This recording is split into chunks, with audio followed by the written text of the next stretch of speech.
tell us about these spy balloons. This is getting no coverage, but the CCP launched these balloons, that are basically floating over Taiwanese airspace right in the face of voters, along with their satellites they've got flying around there. What was the object of that? What do they do?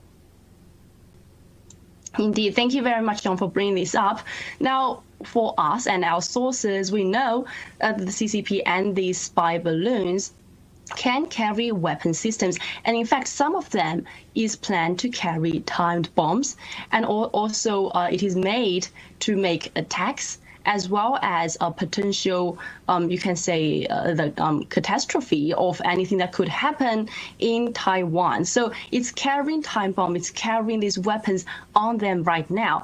And there are tens and thousands of them. There are different launch sites, as I have mentioned. For example, currently they are carrying out the military drills in Xinjiang and Guizhou province to prepare to launch tens of thousands of these balloons. So recently we already seeing there are about 20 or so balloons coming into the Taiwan Strait, coming into the areas, but there is going to be more that the CCP is planning out, awaiting to be released just by a single command of the CCP of Xi Jinping himself, and then the CCP's balloons can be released into the air at sight. So that is what is happening, and this is what they are carrying on the balloons. I want you to comment. I just had Colonel Mills on, and we really need to delve into the CCP's actions of what I'm going to call coercion ahead of this Taiwanese election, and the chest beating and the saber rattling going on by President Xi, almost threatening Taiwanese people, saying that if you don't vote for my candidate, there will be war. And I think it's got a lot of people rattled there. I just wanted to get your comments on this, Anna. What is the impact of it, and what effect is it having on this election on Saturday in Taiwan? Absolutely. Thank you very much, John, and nice to meet you. Before the election is coming through, Xi had plans to control Taiwan's election, include using military coercion, like you said, using the word coercion in all different ways. So, of course, one is military coercion and sending special envoy to Taiwan to cut a deal. And the fact is they have been paying up more than 600 Taiwan's local politicians on a trip to China, Communist China, and to vote.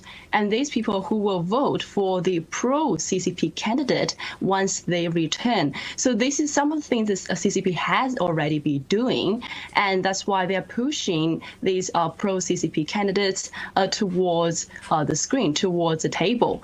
And on top of that, this is just some of the things we said about coercion. We know recently we have seen the trade bans the CCP has been implementing ahead of the Taiwan's national presidential election just before it started. And we have already seen the CCP spy balloons, and you have just mentioned about space launches as before. And inside Communist China, the authority of the Fujian province has recently scheduled to hold a 2023 nuclear accident emergency drill, as what they call, and in place, which is very near towards a Fujian nuclear power plant on January 12th. So Fujian, the place, is only about 160 kilometers away from Taiwan, and Taiwan will hold a presidential election on the 13th. So that is then well, the CCP is going to hold a nuclear accident drill on the 12th, just the day before.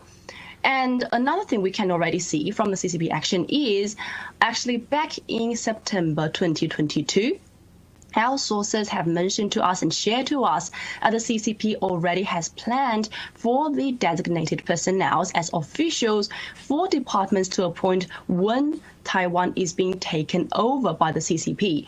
So it is an administrative agency established in Xiamen, the province in the area, and for sectors not only as the director of the public security, but also governors of the so-called Taiwan province, because the CCP treats Taiwan as a province of its own, and also the chairman of the Taiwan Management Committee.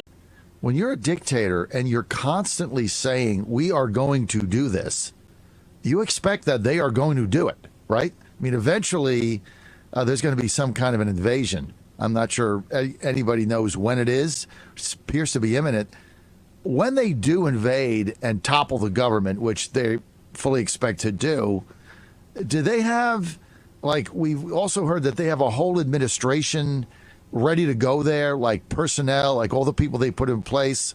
Like, where are they? Are they actually in Taiwan, or do they ship them in there once they take over? How's that work? I got about two minutes, Anna. Yes, of course. Thank you. So we would actually say it's probably all over the place. Some of them are currently, as you have mentioned, already in Taiwan. It's in the area, it's in the island, and they are awaiting there already. So these people have already been sent over maybe decades ago, or maybe they are born Taiwanese but end up being brainwashed, end up being abroad and bribed, and also controlled by the Chinese Communist Party. So this is one side. Another side is, yes, they will potentially send some of the personnel from the CCP, from inside Communist China towards Taiwan. And some of them, many of them maybe, will just be inside China, but are waiting for the moment to come. So these are different sides going on, different potential and different ways it can go. There are different things that can, as a layout of the CCP, but it is already there, and they have planned this through decades ago.